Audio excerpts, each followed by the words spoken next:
I tell all my clients, if you're not going to work on the data and you're not going to build your financial systems to get your data, just sit at home and go broke. Please don't go and work yourself into the ground and burn out and then go broke anyway. So either sit on the lounge or make the decision that you're going to put some time and energy into looking at your financial systems.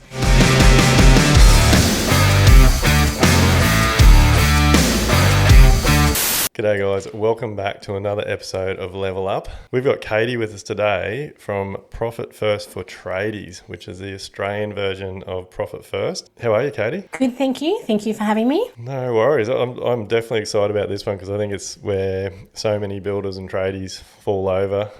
We're very good at running business, or doing the building side of things and working outdoors and all those types of things, but when it comes to the business side of it, especially the numbers, generally the sort of hardest part for most people to get their head around. I know for me it took me a very long time to get my head in a position where I understood what everything meant and get to a point where we actually, the money's building up in the bank, not just coming in and going out the door again. Yes, it is super common. You're a published author, you've got your own podcast as well, but obviously numbers is your passion. Can you explain to us the Profit First thing, and what makes your version different to, because I know a lot of our listeners will know the Sean Van Dyke version, the Profit First for contractors, but I imagine yours is very tailored to suit the Australian trades industry. Yeah, exactly. So for those that don't know, Profit First is a way to manage your cash using multiple bank accounts in a really basic level. Mike McAllowitz wrote the original Profit First book and created the system. And then Sean is one of what we call a certified PFP, or a certified Profit First professional, which means that he's done all the training and the ongoing training to be able to teach and use Profit First, which is what I've also done. Sean's obviously based in America, so his is for contractors, which is what they call our kind of tradies. And it's American based and it is great. My version is specifically tailored to Australian businesses because clearly that's where I'm based. And it come about, must be about 4 or 5 years ago now. I was actually at a lunch with Mike and we were just chatting. And at the end of lunch, he was like, "You really need to write the tradie version of my book." I, of course, thought he had lost his mind because at this stage he'd written maybe 6 or 7 business books that were really highly regarded. And then I looked at him and realized he was dead serious. And so I don't mind a challenge. And I am a numbers person. I've always worked in finance. That's my passion. So to write a book was definitely not something that I had thought about doing. But for me, not writing the book and not being able to help the tradies that I worked with, that was enough for me to figure it out and find the people and find the specialists who would help me do everything I needed to do to write the book, which is, it's been 3.5, it arrived on my doorstep just as we went into first lockdown. Yeah, so right. That was fun. Try getting books to Western Australia in lockdown. I got them to England quicker than I got them to Western Australia. Yeah, so you've always been in the building industry. So you're an accountant? No, so I was a financial planner. So I actually wanted to be a motor mechanic. My dad was a mechanic. I grew up in sheds helping Dad build bikes, boats, cars, whatever it was. I had my head in it. I love anything that goes fast with a motor. Oh, that's and I actually wanted to. Not in the shed today. Yeah, I was like, damn, we're missing out on the shed. Sheds are like my happy place. I wanted to be a motor mechanic and I finished high school, and then I decided to go on an exchange year and went to America as an exchange student instead. And then when I come back, there wasn't really the opportunity, and I'm not super old, but when I was in high school, it wasn't really common for females to go and become motor mechanics. And I'd always been good at numbers. So I went into financial services, become a financial planner, become an auditor to financial planners. Loved it, and then had my kids and then just went, I don't want to go back to the corporate world. I thought I loved it. I didn't love it. And I have always grown up like as I said, my dad was a mechanic. If you look at our family tree, every male is a tradie of some description. I'm married to a carpenter. My in-laws have a building business. My brother's a landscaper. Everyone is a tradie. So I started a bookkeeping business originally because I thought that I would be able to change small business owners' lives with Xero, because now we had a system that could give you up-to-date numbers. So I thought that was going to be able to solve everybody's problems. And then I realized that actually that could change. It could give you access to your numbers that were current, and that would make a difference, but there was still something missing between the clients I used to see as the financial planner and getting the bookkeeping up to date. There was still that missing piece of the puzzle in the middle there. And then that's when I come across Profit First, and I was like, oh, this is that missing piece. So I have a bookkeeping business, Efficient Tradie Bookkeeping, where I have a team who are amazing, and they help our clients make sure that their Xero is being used properly, that their job management system is connected correctly, that all the information is flowing as it should, that, you know, payments are all coming in where they should. And then from there, we can then use that data from Profit First perspective, so we can actually help you improve the business from a financial perspective, because if we just hope it's going to change when we get materials, or when we can get staff, or when the economy picks up, or when interest rates go down, it's not a very good strategy. It doesn't usually happen. We have to do something. And that's where I spend all my time now, is just working with lots of builders, lots of tradies, helping them implement Profit First so that they can actually take back control and put in a financial system. When I was listening back to your first podcast, talking about systems and processes, and we are very quick to put those in our business, and they make huge differences, but we tend to either forget or just overlook the financial system, because often it's not super exciting, and it's often uncomfortable to face our numbers sometimes. So it's either forgotten or purposely forgotten. And that's where Profit First comes in to play. It's funny, isn't it? Because like you think tradies, like any tradie, like you're generally working, like you have to be good at maths and things to be able to do your trade and get your license and those types of things. And then you're working with numbers all day, every day, especially if you're a carpenter. But it's a very different way of looking at numbers. And I think you just pointed it out then. Like I feel, because I know I did it for a long time, like you don't dive deep into the numbers because you know that it's going to be disaster.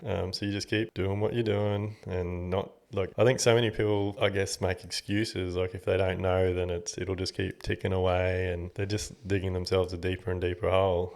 But I also think there's a lot of, just from my own personal experience in the early days, and even just some of the stories we hear now from the builders that get in contact, a lot of accountants can explain the numbers very differently. And one thing that I'm a big fan at looking at big picture now. Like you can't just look at the numbers today. Like you need to know work in progress, what's coming in, what's going out. There is a lot to get your head around, and there's plenty of stories out there where like builders are told that, or traders are told they've made really good money, but they're like, well, where is it? Like, there's none in the bank. Like, what's going on? Or they get told they've made a heap of money, they go and spend the money, but then there was never any consideration into all the bills that were outstanding or still coming or whatever. So, like, how does a Profit First separate that? Like, what do you do to get tradies in shape, I guess, with their numbers? Firstly, tradies are actually as you say, they're really good at numbers, and you're actually really good at following a system once you have a system. I've never worked with a tradie that hasn't been able to pick up Profit First. And I have heard it all. I've heard that I left school in year 9. I've got all these other issues. I'm not great with numbers. But when you're given a system, you are actually really good at following the system. You just have never been taught a system. And that's what I always explain to clients. I'm like, if you think back to like day 1 of your apprenticeship, could you read plans properly? Could you like plan things out? Could you map out, the next 6 months schedule? Could you do any of that? No, it's the same with your financial system. You've never been taught. So we have to go back to that like day 1 of your financial apprenticeship and start from the beginning. And that's super uncomfortable for most people, which is why they ignore it. And what I find is, I always talk about your financial team. You have to have a really amazing financial team to help you in your business. Just like you've got great staff members and, great subbies and so on, you've got to have a really solid financial team. And unfortunately, and this is not all of them, but for the most part, accountants are amazing, but sometimes they lack a little bit of being able to explain the financials to a client in a way that really is just simple and basic and makes sense to them. And what we do, and I did myself originally when I was in my business, have that conversation with the accountant. You're like, I'm not really sure what he's talking about. I won't ask the question because I feel like an idiot. And then next year you have the same thing. And then it just kind of snowballs. And the same with many bookkeepers. They're great at their craft. They're great at what they do, but they're not so great at being able to communicate what's needed, what's missing, what areas need the focus. And I think because of my financial planning background, I've always looked at where are you now? Where do you want to be? What's missing? And I've always had that kind of mechanical mind. I've always wanted to pull things apart, see how it works and what's not working, and then let's put it back together so it actually works. And I think that plays well for me because that's what I do with businesses. I may not have become the motor mechanic, but I'm certainly a mechanic when it comes to looking at businesses.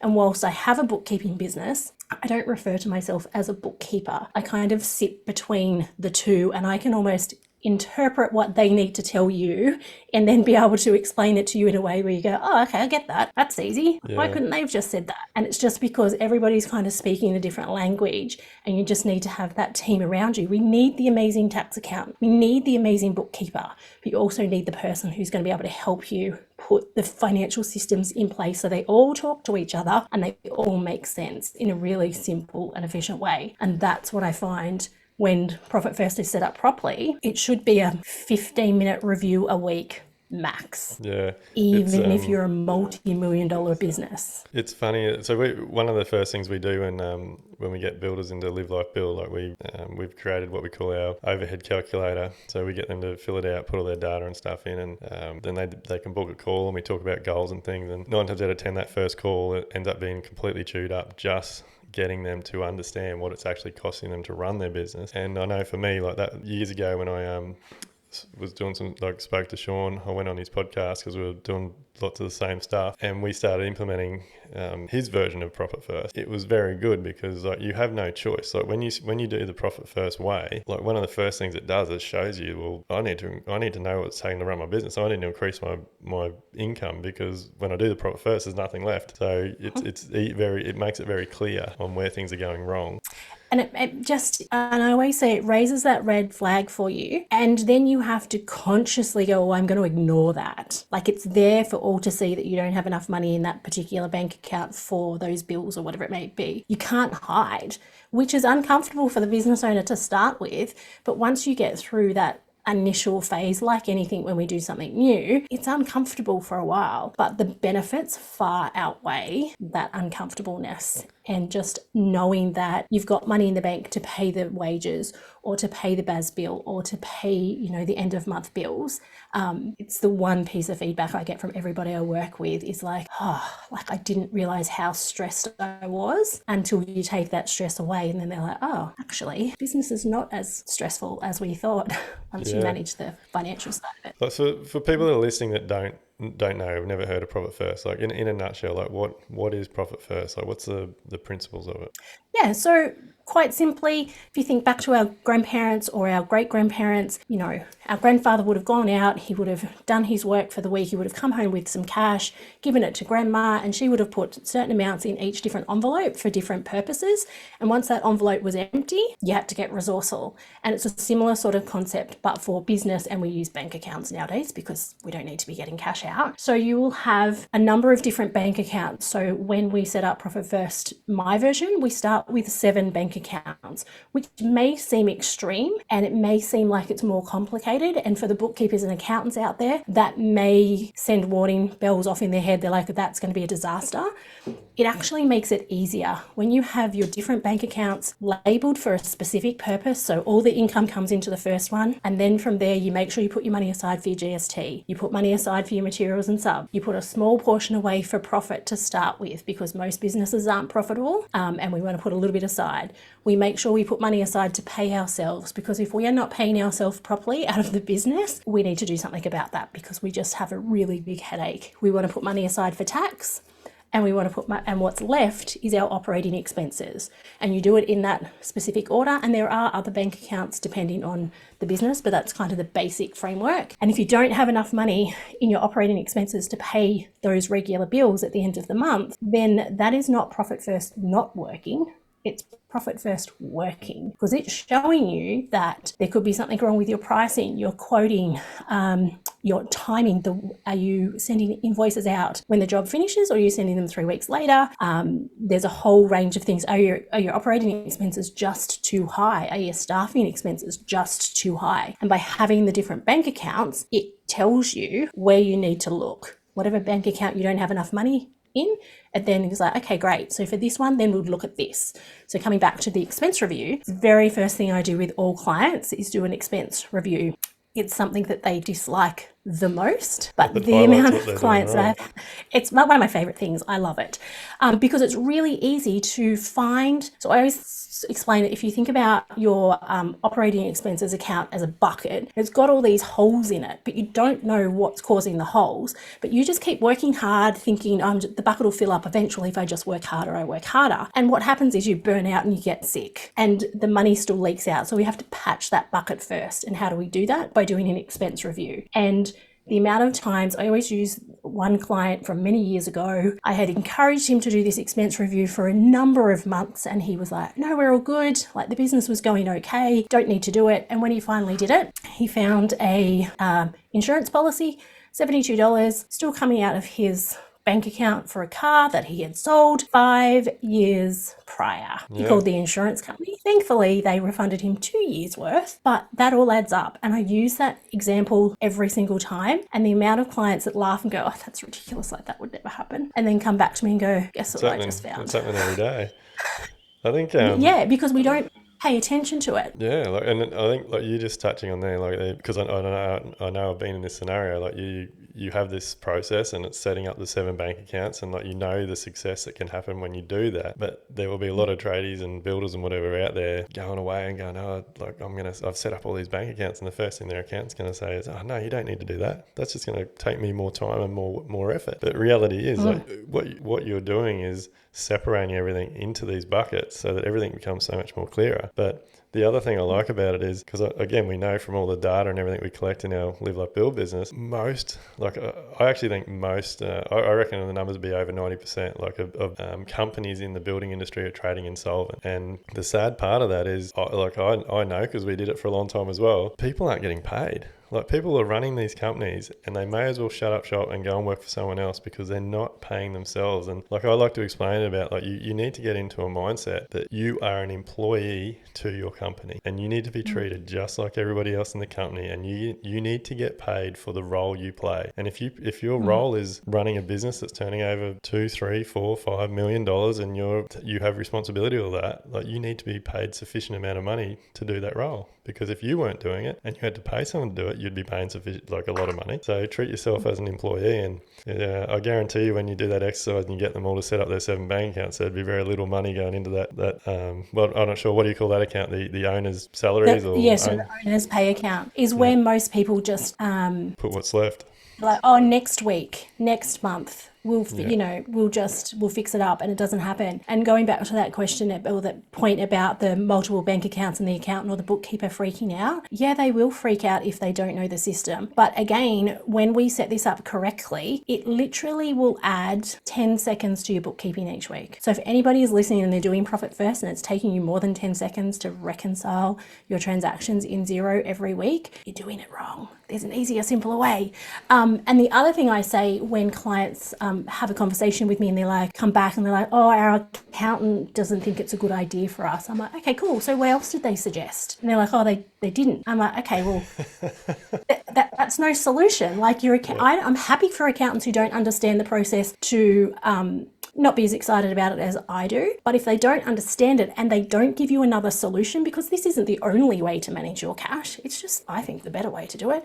But if they don't give you another solution, I would be not super excited about listening to anything they have to say. If they can't even be bothered to say, hey, actually, I don't think that's a good fit, but why don't you try this? Cool. But if they don't even have another option for you, it's time to find a new accountant. Because like you say, so many are trading insolvent. And what I see in my bookkeeping business this year is such an increase in businesses being run really poorly, but also getting really poor advice from their accountants and their bookkeepers. Now, again, like any group of people, there's good ones and there's bad ones, but we can no longer just think that our accountant or bookkeeper is going to give us the best advice. Again, they're very good at the technical side of what they do, but not everybody is excited about helping you grow your business or helping it become more profitable. They're just doing the do. So we can't rely on that. And I've seen a massive increase. That's probably one of the biggest things one of the earliest things that I learned. because I was bought, like most of the people, cousins, dad, like uncles, like most people in my family were tradies. Everyone. And even doing my apprenticeship, and you're continually seeing people doing things a certain way and hearing stories spoken about on job sites and lunchtimes and things. And so you start going down that path. And like I know for multiple years, like I built a very successful carpentry business in my early 20s that had huge amounts of money coming through it. And I had no idea what I was doing. And I was dealing with the mate of a mate's bookkeeper and the mate of a mate's accountant. And honestly, probably one of the first and biggest lessons I ever learnt was, I think I was 23 or 24, and it was an expensive lesson because I think it was a work cover. Usually is. Inspector or someone come on site, and then that flowed into super that I wasn't paying for people. But you need to pay good money to get the right advice. And like these days, I think it's a no-brainer. It's easy for me to sit here and say it now, but like for anyone out there that's in a certain position, you need to look for people that are experts at doing what they're doing. Like if you're out there struggling, you're in the industry, you look at people like yourself you're a published author, you've written a book, like you're creating success for other businesses. Like go and spend the money with people like yourself and get the right advice, get the right systems and processes. Like don't, my mate said this, like, I'll go and see that accountant. Oh no, he's doing me a really good deal. Like it never works. Like pay good money. And I think it can be quite hard because like we've touched on, you're in a position where you're working your ass off and that you're not seeing the bank accounts grow, and in your mind you're just telling yourself, I can't afford the better accountant, or I can't afford the better bookkeeper, or whatever it may be. But I don't know, I don't know, I struggle with this now because I think just do it, like spend the money, but like spend the money and you'll get the returns very, very quickly. And the thing I find is, from a lot of the I guess probably the biggest objection I get is, it's great, but I don't have the time right now. I'll come back to you. And those people always come back to me. And you know, the very first thing they say to me is, I should have done it sooner. I should have done it when I first spoke to you. I'm like, I know that, but I can't make you do it earlier. Yeah. And I think, as you say, I always say to anyone I'm talking to, when you're talking about your financial team, ask yourself the question, do you love your accountant? Do you love your bookkeeper? And I ask that of anyone that I talk to. And it's always, I can tell what the response is going to be by the amount of time it takes them to respond to the question. The longer the time, the less they love their accountant. And we should love our financial team. We should be like, yes, like again, if we have to invest good money, that's great. But we have to be making sure that they're a good fit for us. And they might be a good fit for your mate, but they may not be a good fit for you. I say this to everybody. I'm like, I do things a very particular way. Particularly in our bookkeeping business, I'm really stringent on we must have proof of purchase for everything. So if you're the type of person who wants to put stuff through your account that shouldn't, you're not for us. There's plenty out there who will do that, but that's not for us, because I have again, coming back to those audits, I want to make sure that when our clients are audited, it's a stress-free process because we have proof of everything already in your Xero file. Same as doing Profit First. There's plenty of people who are certified to do Profit First, and a number of them who work with tradies. We all do things slightly different, and I'm not for everybody because again, I'm very, if we're going to do it, like let's get in and do this. Like we're not messing about, because I know the outcomes that you can have. So I don't let my clients, I'll do it next week or I'll do it next week. It's like, no. Like you said, we're going to do it this week. What do you need? What can I do to help you? Let's get it done. And that's perfectly okay. Not for everybody. I'm not for everybody. Yeah. And I think that's a really good suggestion, because that ultimately needs to be what you need to do for everything in your life. Like don't do things because your mate's doing it or your family's doing it. Like just find someone, and that's how we talk about our clients in our building business. Like we don't take on any job. We take on jobs where we fit with the client. Because if we don't fit with a client, I'm not going to butt my heads and like have a pain in my guts every time I need to talk to someone. And like you've got to find people that you gel with and connect with, and like we said, are doing good things in their field. Like you want someone that's passionate about what they do, that's going to get you the result. But I find I think it's funny you touched on the you want to know where everything comes from, because like that old school mentality of our industry where cash is king. I just think that's such an old school thing. Like you want, for me anyway, like you want to put everything through your business. Like, and tax isn't a dirty word. Like if you're actually using the right bookkeeper, the right accountant, you do all the things properly, and there's ways of minimizing your tax and things, but it affects other parts of your business. Minimization is the strategy. This is what I see all the time. It's like people are like, oh, I don't want to pay tax. I don't want to pay tax. And then they want to go and buy an investment property or something and their income doesn't support it. And then they complain about it. It's like, Yeah. you can't have it both ways. It comes back to we should be having businesses that need to pay tax because that means we're actually profitable. If you are not paying tax year on year on year, you have a job with a hell of a lot of stress. But again, you don't want to pay too much tax. You want to have a good tax accountant who is going to know what your goals are, not just now, but into the future as well, so that he can structure it in a way that is legal and that is going to give you the best outcomes. And the only way you can do that is by having your financial team who knows what you want, can help guide you if you're not really sure what you want, and to be able to ask the questions and answer those for you. Because gone are the days where we can just write things off just for the sake of it. Like we don't want that. And for me, that comes back to one thing that bothers me about the industry, and keeping in mind I've worked in this space for over 11 years, is that the mentality is around we don't want to pay tax, run everything through the business you can. I don't care, my accountant said you can, so you should be able to, even though it's clearly not allowed.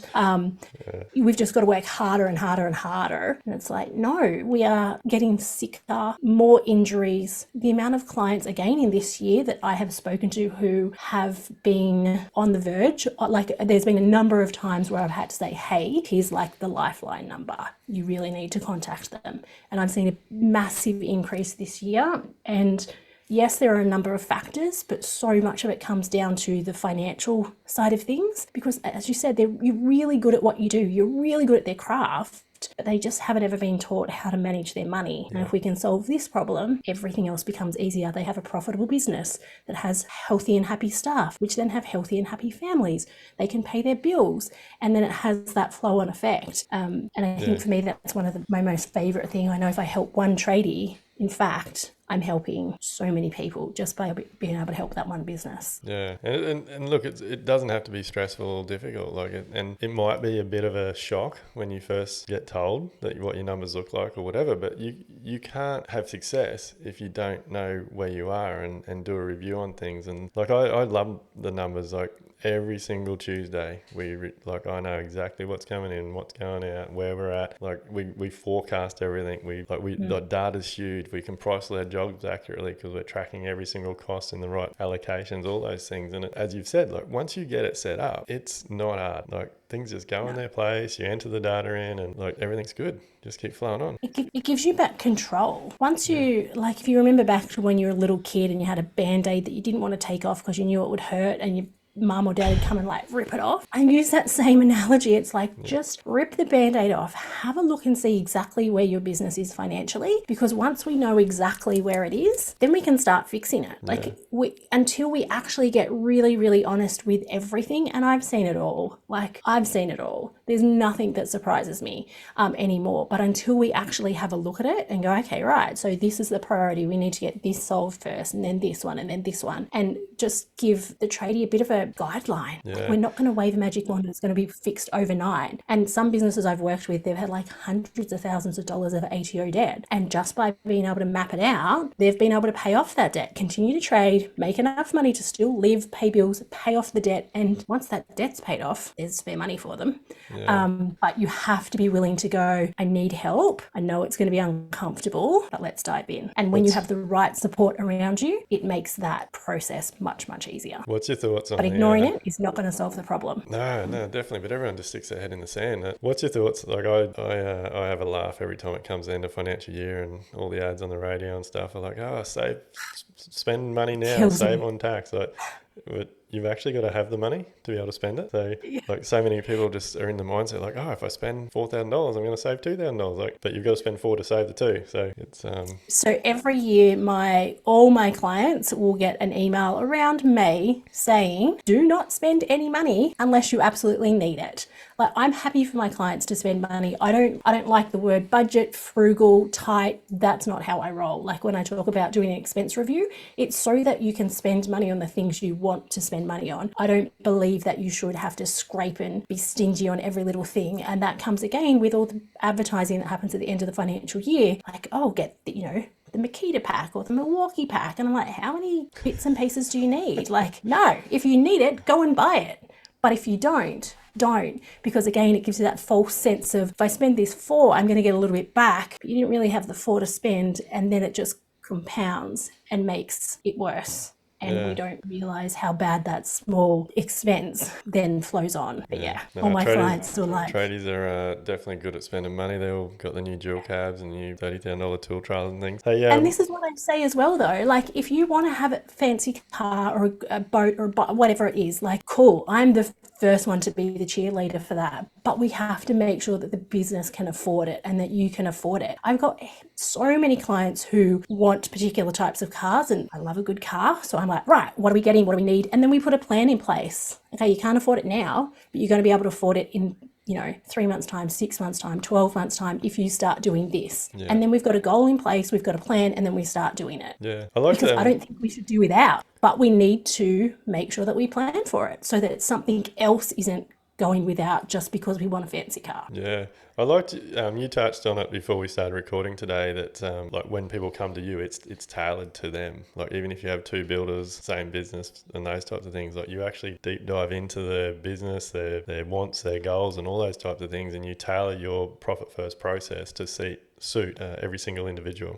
Because everybody is different, and for me it's about long-term change. And if I just said, this is profit first, this is the framework, and everybody gets it the same, we're not going to have the lasting effect. We're going to have some change and it's going to last a little while, but just as humans, we're not going to stick to it. Also, that's very boring from my side of things, and I don't like to be bored.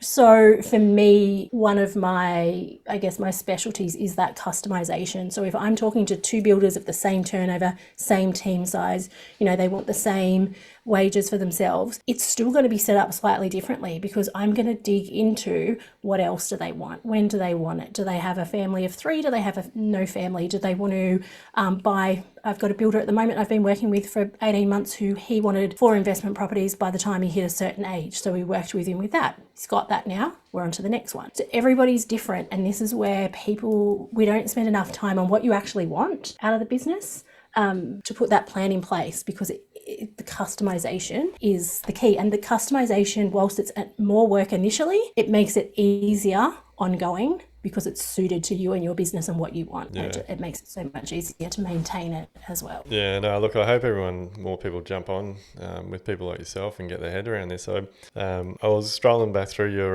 Instagram just to get some notes for today, and there was a few things on there that really stood out for me that I'd like to jump into. You had a blog post on there that ties in with what we're talking about, and it was called From Burnout to Breakthrough, Mastering Efficiencies with Profit First for Tradies. Can we dive into that a little bit? Yeah, sure. As I said, I'm seeing more and more tradies who are burning out, getting sick, and that doesn't end well for anyone. It doesn't end well for the tradie, the business, the team, the family, and as we say, it has that flow-on effect. And the common factor I see is that the financial aspect, the financial system is not there, or it's kind of like somebody else's responsibility, and we've kind of outsourced everything and taken our eye off the prize, and then it gets out of control. And I don't believe you as the tradie should be the specialist in the financial team, but you should have a system that tells you the key information that you need really quickly and easily, so then you can make decisions. Like, if you know you've lost money on that particular job, well then when you quote another job, don't do it the same way as you did it there. But if you're not tracking those numbers, there's no way you can compare it. And then you keep doing the same thing, and then all of a sudden we're 3 years down the track and you're like in a very big hole. This sort of stuff blows my mind. Like I said, we love the data, but I can tell from some of the trades that do work for us, and you see the fluctuation in their pricing from job to job. And I often have conversations. I'm like, mate, do you even track anything? Like, do you know how many hours you spent on that last job that you did for us? Like, how can you know that you're going to be profitable on the next job you do for me if you don't know if you're profitable on the last one? And it's funny, like so many traders. I actually have a couple of old school traders, and I think a lot of the industry is like this, and they price the job on how many days they think that it's going to take them to do the job. And so they do the old 1 2 3 4 cross, 1 2 3 4 cross, like, oh, it's going to take me 15 days, like, and I'm $600 a day, so that's the cost of the job. And there's nothing in that. Like, you're always going to go backwards or hit walls and have problems if that's the type of way that you're running a business. Like, data is key, isn't it, to being successful? Absolutely. Absolutely. And if you're not a numbers person, that can feel overwhelming. I always say to my clients, if you like, even if we think back 10, 15 years ago, we didn't have the, the apps and the programs and the zeros and all those to be able to capture this information that we do now.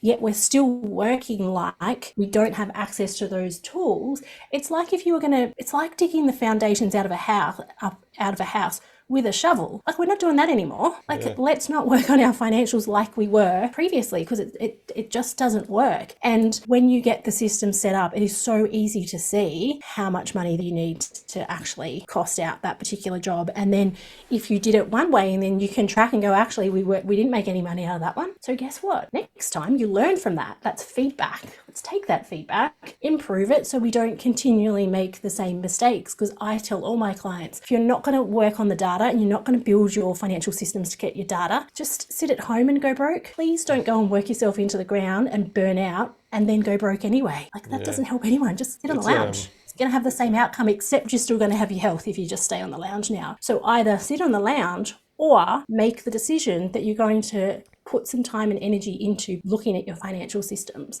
And you don't have to dive in and spend heaps of money with somebody like myself straight away. All of us have so many free resources, podcasts. You reach out and have a chat. There's so many things you can do. For me, it's about education. My goal with every person I talk to is to leave them more educated about numbers than what they came to me with. And if that means they're a client, great. If that means they don't become a client, at least I know I've done my little bit to help them take the next step. But we can't just ignore the data anymore. It's very easy to burn out, but when you don't know your data, isn't it? Like, so I think people have this fear that improving is going to be lots of work, and it may be a little bit of work in the beginning, but like if you don't know your numbers and you're just sitting around, or you're living week by week, and your partner's complaining because there's no money in the bank account, or you're getting anxiety because you can't go on a holiday, or you want to do something with your kids, but you're not sure if you can afford it. Like, there's all these things that tick away in your mind, and that burns you out. But that mental load. Yeah, if you know your numbers and you can plan for things, and like, to me, it's an absolute no-brainer. Like, if you know your numbers and you can go into every single project you do knowing that you're going to make profit, like, the weight's gone. Like, you're floating. The weight's gone. You can plan your life. You can plan your goals. You can plan that holiday because in 6 months' time you're going to have this much money in the bank account. Like, it just makes everything so easy. And that's the thing. I always say, it's like, you can make a decision. Now, the decisions aren't always, oh, that's an amazing decision, that's going to be great and beneficial for me.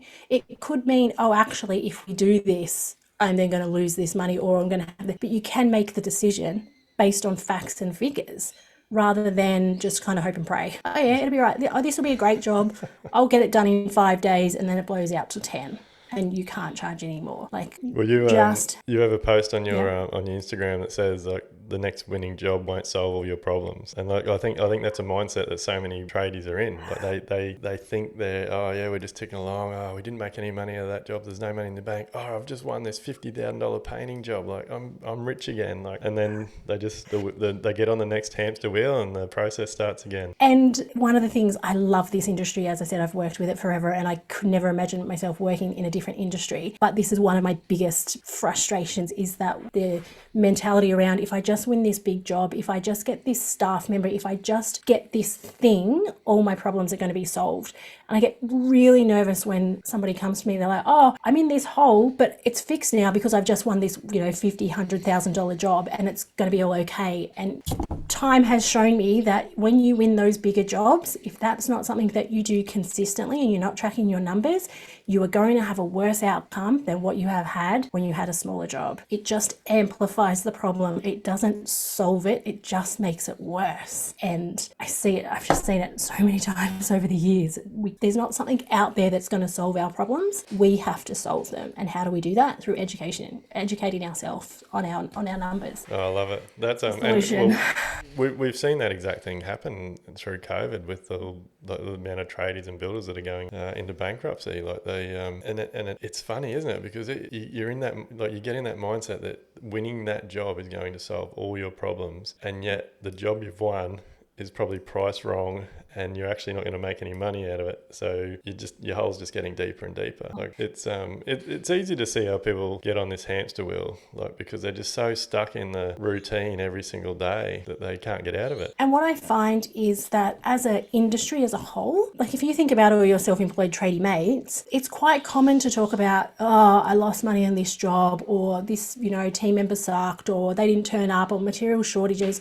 That's all really normal. And what I find because of that, when that happens to us, we just go, oh, this is normal. Yeah. This is just what's going to happen. And we just take it as that's the only option that we've got. Instead, I say to my clients, I want you to be the guy at the barbecue when all your mates are talking about this stuff. You can go, oh, actually, I've got money in the bank, paid all my bills, everything's up to date, things are actually good. I'm like, I want you to be that guy. And I said, and know that you will probably get hassled for being that person, because as Aussies we like to make sure that we don't have anybody doing better than the rest, but I don't want you to have to say it in a way that you're smug about it, but just that you've taken the time to do the work and invest in yourself and not just do what we've always done.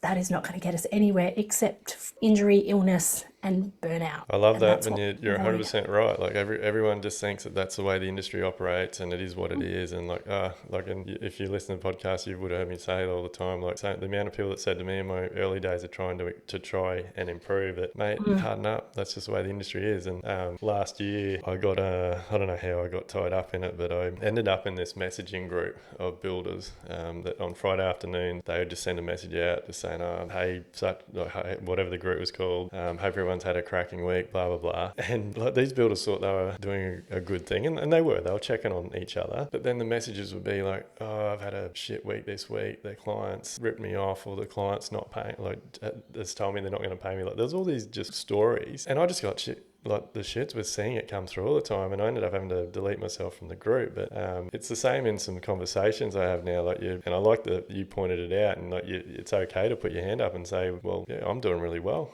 Because I get builders quite often say to me, again, call or whatever, and they'll have a whinge that a client hasn't paid their final invoice, and they've had to go to a lawyer, and now it's going to cost them a certain amount of money. And they'll say, well, that's just how it is. And I'll say, well, no, it's not. Our clients are fantastic. We pay our bills on time. Some clients pay me within half an hour of us sending a bill. It's fantastic. And look, I don't do that because I don't want to rub it in their face, but it's possible. Yeah, and so how I think about it and how I explain it to my clients, because again, culturally, for us Aussies, it's really difficult to say, and even myself with my own businesses, it's even difficult for us to say, actually, we're doing okay. And so how I kind of get my clients to reframe it is, rather than being trying to think of it like you're doing really well and you're rubbing their face in it, you can give those mates of yours an opportunity to see what you're doing and be like, hey, this is what I did. Now, you don't have to sit down there and lecture them for an hour about everything you've done, but you'd be like, oh, hey, I read Profit First, or I have listened to this podcast, or you can just drop little things in and just help them open their minds up to something that they don't know exists. They just think that this is what the industry is like and this is how it is, and we should have, complaining clients and those who don't pay us and all that type of thing. But it can be different. So if we can just take the opportunity to just help educate them as well without bombarding them and making them feel like shit, really, we can slowly change the industry, is my hope. Well, that's what we're doing now. We're leveling it up. We're raising the bar. It must be very rewarding for you to see clients come in and not be in the best position, and then seeing them improve. And obviously, because it's not just everything I'm doing, it's not just about making them a better, for you, I'm sure it's the same. You're not just making them a better business. You would be you're changing people's lives. Yeah. And so my parents had a business for pretty much my entire childhood. I actually swore black and blue I'd never work for myself. I mean, I had a great childhood, but I never had mum and dad together. In 12 years, we went on one holiday for 1 week together because of the business. So I swore I would never ever work for myself. That's just what we're talking about. That's just what we're talking about. You were stuck, you thought that was the norm. That's what I thought was it. And I was like, I'm not having that. And then that's when I went into corporate, became a financial planner, and I was going to change self-employed people's lives that way, because I was going to help them invest the money from their businesses. And then I realized they were working their butts off and they had no money. And then that's how I come to the bookkeeping part of it, and then finally to the Profit First. And it's just, for me, it's really important to be able to show people that there is a different way, and we don't have to just keep doing what we've done. And the changes I see like, making more money is great. That's wonderful. Everybody loves that. But for me, it's about them being able to have time off and go away with their kids. Them being able to have a Friday. Like, I've got a builder client who was in a world of trouble when we started working together. By the time we'd finished, he starts at like 11 o'clock on a Friday because he takes his kids to swimming lessons and he just has a half day. Like, he was working like 50, 60-hour weeks when we started. They're the things that I love, that you can't put a price on those. Being able to rewarding. take time out of work because you need to go and help an older relative who's fallen sick, or, you know, all of those things that aren't really dollar related, but just to be able to have that time to know your business is still going to run and you're able to do those other things, that they're the best. That's the best part of it for me. Yeah, I'm the same. Everything I'm doing is nothing to do with the dollars. It's just being able to help, like, hear people say that you've saved their business or you've saved their life or you've saved their family. Like, for me, that's a big one. Like, everything I do for me is about getting more time with my wife and my girls, and like being able to help other people do that. That's enough for me. Like, if that's all I ever get shown, that's all I need. The other thing I saw on your Instagram page was you have a 7-step guide to help trades businesses cut their expenses by 10%. I'm pretty keen to hear what your suggestions are for this. As I mentioned, this is my favorite step to do, least favorite for my clients.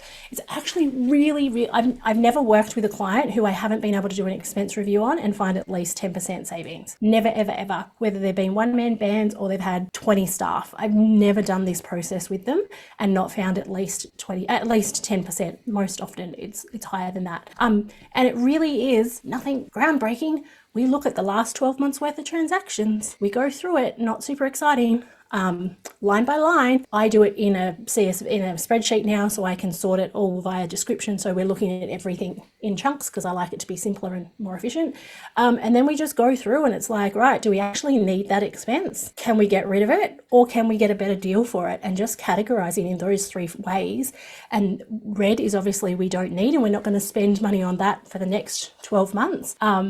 It's really, really simple. Like the insurance example I gave before, so many things just slip under the radar, particularly now as well with subscriptions. Yeah. You know, you would have signed up for something, you did the trial, and then you don't use it anymore and you forget about it. And then all of a sudden 50, 100, 150 is coming out once a month, or sometimes like Adobe's good for the once a year ones.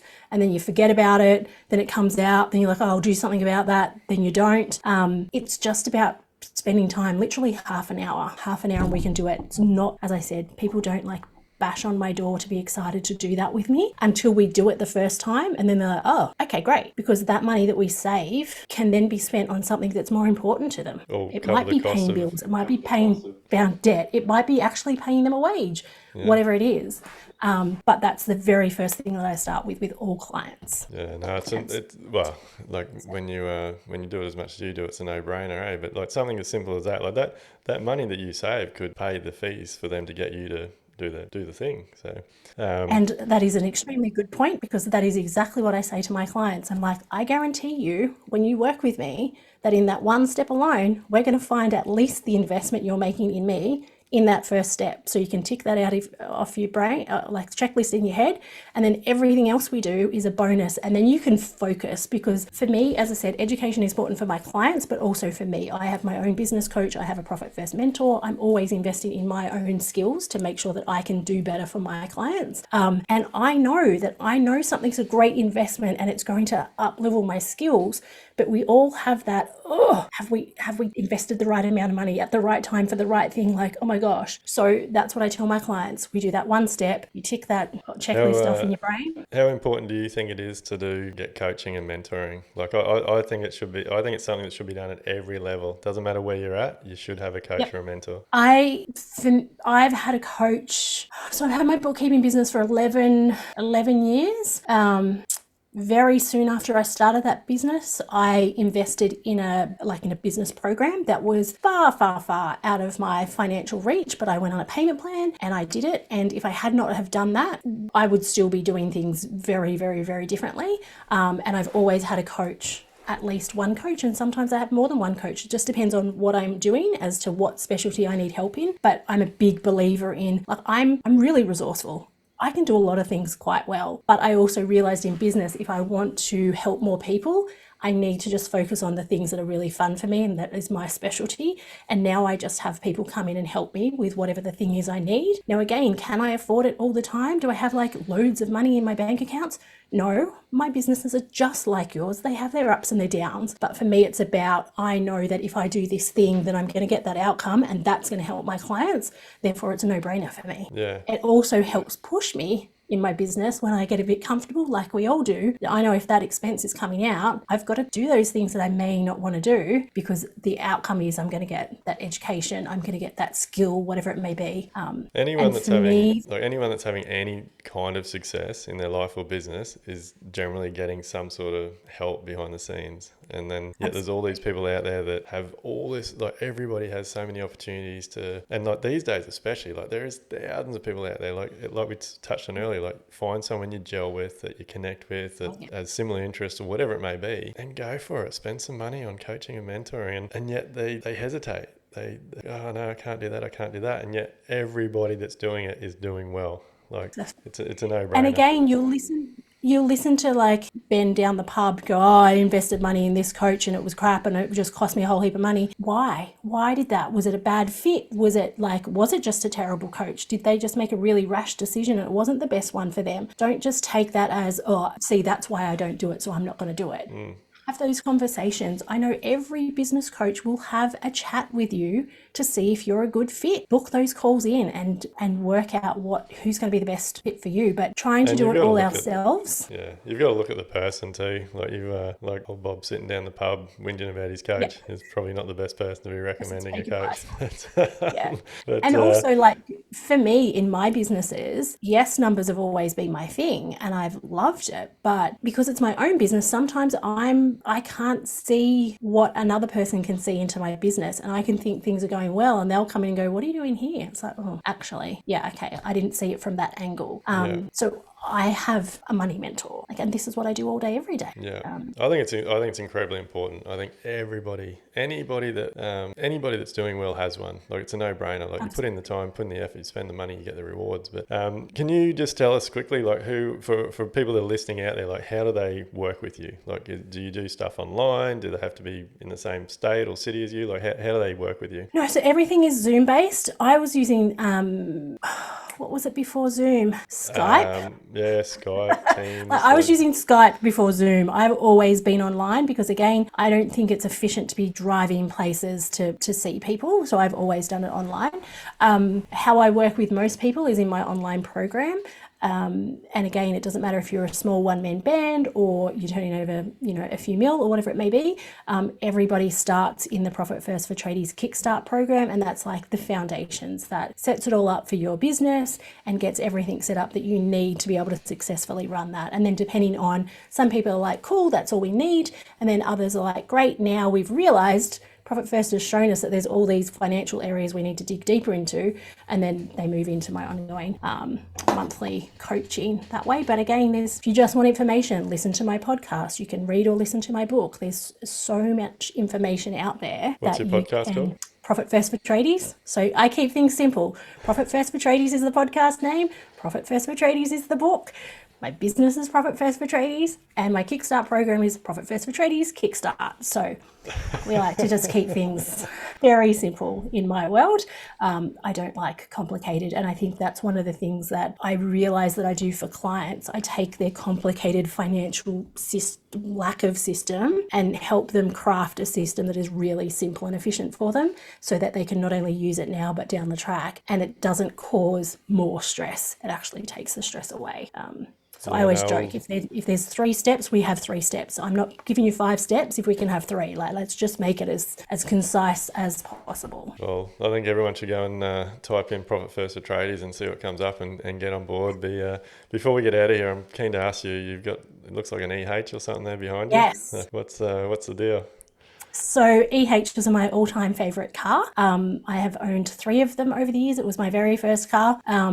It's only been the last couple of years that I haven't had one. And there was a definite grieving process when the last one went. And I look forward to the day to be able to buy another one. Yeah, awesome. I always joke that if I win the lottery, I will just go and buy a bunch of EHs. That will be the very first thing I'll do. Then I'll worry about where to put them. So Yeah, no, I think it's I don't know. I think it's a healthy habit, mucking around with old Aussie muscle cars and things like that. So it's good to see.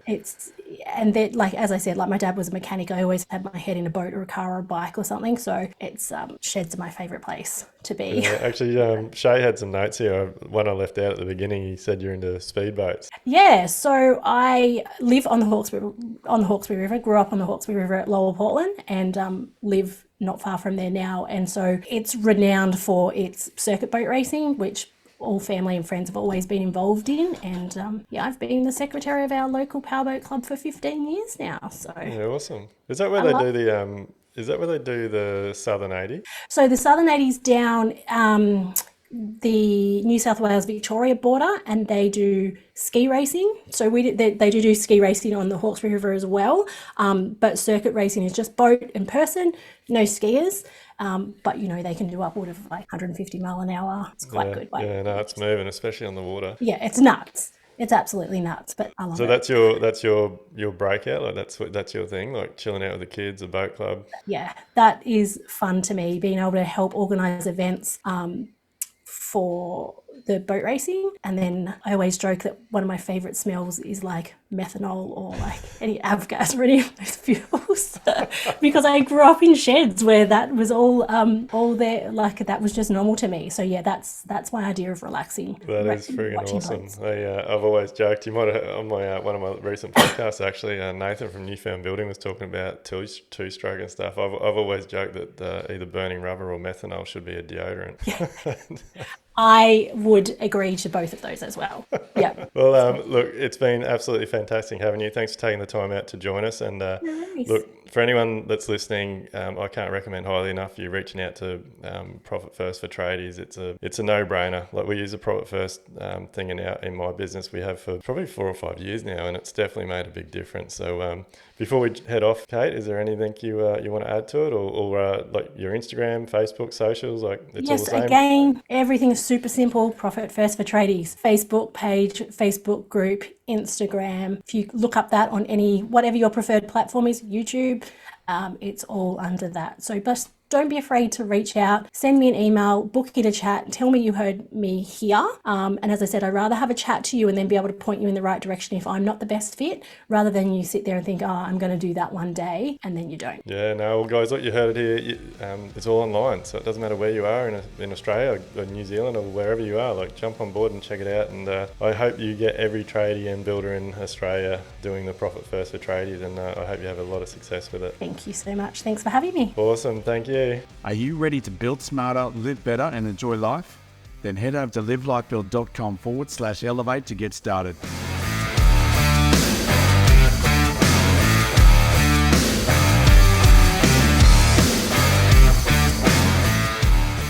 Everything discussed during the Level Up podcast with me, Dwayne Pearce, is based solely on my own personal experiences and those experiences of my guests. The information, opinions, and recommendations presented in this podcast are for general information only, and any reliance on the information provided in this podcast is done at your own risk. We recommend that you obtain your own professional advice in respect to the topics discussed during this podcast.